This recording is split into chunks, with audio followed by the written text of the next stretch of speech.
Alright, we got another video test of this heater here. I've been using it for a while now, for most of a week off and on. Right now it's 5 o'clock and it's about 59 degrees in here almost. It's a cold day. It's been cold and rainy all week. So I ran this thing for a few hours, and when I dumped the diesel out of the other heater into here, it was up to about here. Somewhere about in this area where the 3 is, I guess. And now you can't even see it in there, but it's still got some in there because it didn't shut off. It's pretty much empty. So I went down and got some more diesel. So I got a 2-gallon container and another one, so that's 3 gallons.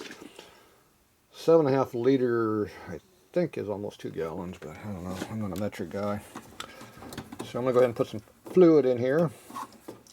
See how much this thing fills up. And then we'll see how much it uses over some hours. So it's got a filter you got to go through and all that. So I'm going to go ahead and load this thing all up full of fuel, and we'll see how far up it gets to, and then we'll run it for a couple hours and see what it does. But basically it puts out a lot of heat, relatively speaking, because it's got this nice big hole here. It blows out a lot of heat, and it'll bring it up to probably about 4 or 5 degrees in here after about an hour and a half, 2 hours of running time. And I'll show you more about how all this stuff works here when I get to that point. So for now, I'm going to go ahead and fill this thing up full of diesel. So I will be back. We're going to see how much of a mess we make. Alright. Okay, I got it filled up. You can see the fluid levels right here at the top. It's past that. It's all the way up there. We can't see it now, so turn the light off. You can see better. It's solid all the way up. So all I know is I can see the fluid level in there, so it's full. So it didn't quite take all the jug. Pretty close. Oh, it hurts.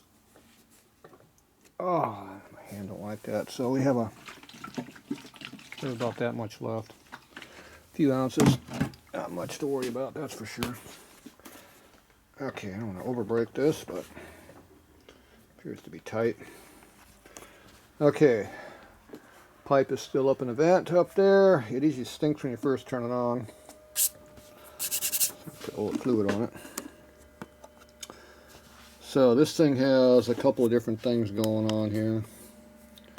Turn that off. So you have to hold this button here down for a little while to make it come on. So it came on. So when you see the blue and the heat coming out the side, the red is the hot part. That means it's pretty good. I had to set it 90 degrees because the damn, wherever the thermometer pickup is at, the sensor, this area of the workbench here gets warm, so it shuts off. So if you put it around 90, it'll shut off when it's about 65 in here. So, kind of weird. And it'll start cutting it down. So right now it's on, you got either automatic mode or you got manual mode. Manual mode means you can crank these bars up. When the red ones are on, it's at max, it's at high temperature. So that controlled by this button here. I think I can swap it between manual and regular. There you go. So we're in manual mode, so it's heat number 5. So if you go up or down, that's 4, 3, 2, 1. See the bars went away here. And as you go up, it'll go all the way up to 10, which is wide open. Now we've got all the bars on there. So that's your manual mode. Now the thermostat, there's the 00 there is for your carbon monoxide sensor, which I have no idea how to make it work. And the timer, which is number 1, I don't know how to make it work either. They're starting to click, go clunk, clunk, clunk there. That means it's coming on. I can also smell the stink up there coming on. So usually what you do is you open the door up a little bit to get some air in here. I got my fan right here. I flip it on and off a few times to suck air out. Way up there. That gets rid of the stink. Still no heat yet. Now if you want to go back into regular mode, put that back down to 5. Hold this one down again, and when you see that when you see the 90 degree come back, you are now in automatic mode. and that heat element should go up higher once it figures out it needs to make more heat. So right now you're blowing air, not much in the heat, but it's starting to come up a little bit. This is getting some heat in the exhaust pipe. Now the longer you got this exhaust pipe inside the building, it makes heat too. So if you have a fan blowing on it, it would actually make more heat. I'm not really smelling any stink, which is good. Because as the heat goes up here, it'll go up the vent and out of here. So let's go ahead and close this door. See what the stink level is in here. Okay, this is coming on. Still hasn't moved above 5. I don't know why.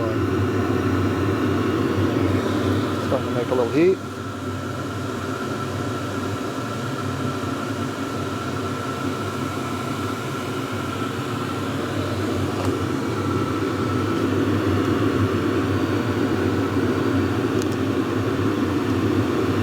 Just too many buttons, the screen comes back on.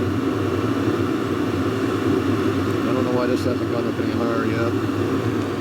We got the remote right here. Not sure what it's supposed to do. It pretty much just goes up or down on the temperature, but all it really does. You have to hold the button on that to turn it on. You actually flip it on over here. See, it's set at 90 just like over here.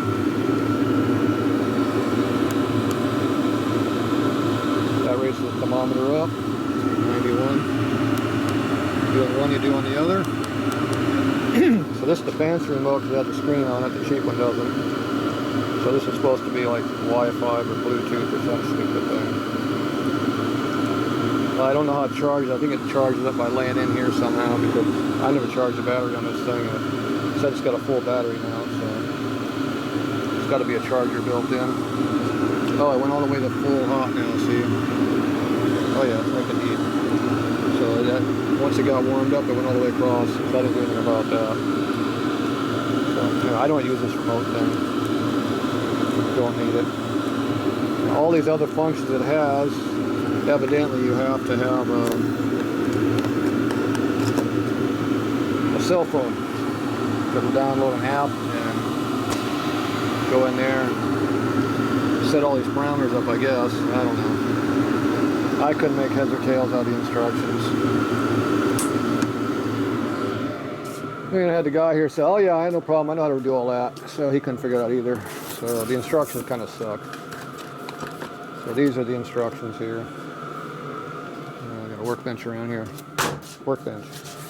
Until we were using it, see our fingers are all over it. It's all dirty now. So the hieroglyphics in here are way above us. So basically this piece of paper does pretty much everything you want to see right here. But anyway, somewhere in here it said you had to go in there to set the clock and get the carbon monoxide sensor to work and do all the other features. You need a cell phone. Yeah. I ain't got no cell phone, so there you go. Gotta make it for dumbasses like me. Alright, so that's blowing over here. So I'm standing right here in front of my workbench, see? That's where the air is blowing to, right here. The stink that comes out is not too awful bad. It's fairly low. You don't really notice it until you go outside and you come back in, then you kind of notice it a little bit, but it's way less than a propane heater. Right now I'm got a little bit of fumes because it just fired up. I can start to smell a little bit. So kind of an off exhaust note to it. So we'll just blow some air in here real quick. Suck some air out, is what we're doing basically. Fresh air comes in here. The only problem is the battery comes out right there, so it's right next to us. All right, we'll let this run for a little bit, and we'll come back. All right. Okay, I'm up on the first hour. Not really, because I didn't have it running in the first hour, but we've gone up 1 to 2 degrees, it looks like. Probably got like 45 minutes maybe run time. If that, because I had to fill it all up and all that. So I'm not sure how much time it actually is. Fuel level is, yeah, still full. It's supposed to be good for like a couple of days, I think they claim. Okay, well it's no longer inside of there, so it went down slightly. So maybe it might be this far up into the power. We'll see. But I'm still putting out heat, obviously. Let's see what we're on over here. Says it's 90 degrees still. What it's set at. I don't know what actual real temperature is, because I don't know how to make. I can't make that happen without the app. We're still running full speed though. It's at full tilt. So when the temperature starts to drop down, the bars start coming down, then we know we'll get at least 90 degrees somewhere in the machine. There's 90. So it's cranking along pretty good. So it doesn't make any smell. You can smell.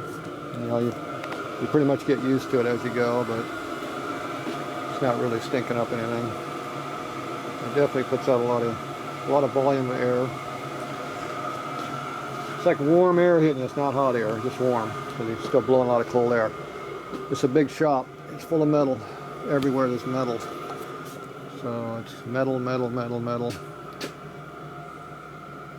I think we're 600 square foot maybe. I forget what it is. Basically it's 18 by 30 something, 2 feet or something like that. So you got all this metal in here, plus the walls, block walls, no insulation obviously. So there's a lot of heat absorption material here, which means that whatever temperature it stays, it stays. Alright, so anyway, this is going pretty good. We'll give it another hour, see what it does. Come back and let you see what it is and see what the fuel consumption is. So we're 5 after 6 now. We'll see what it looks like around 7 or so. Alright.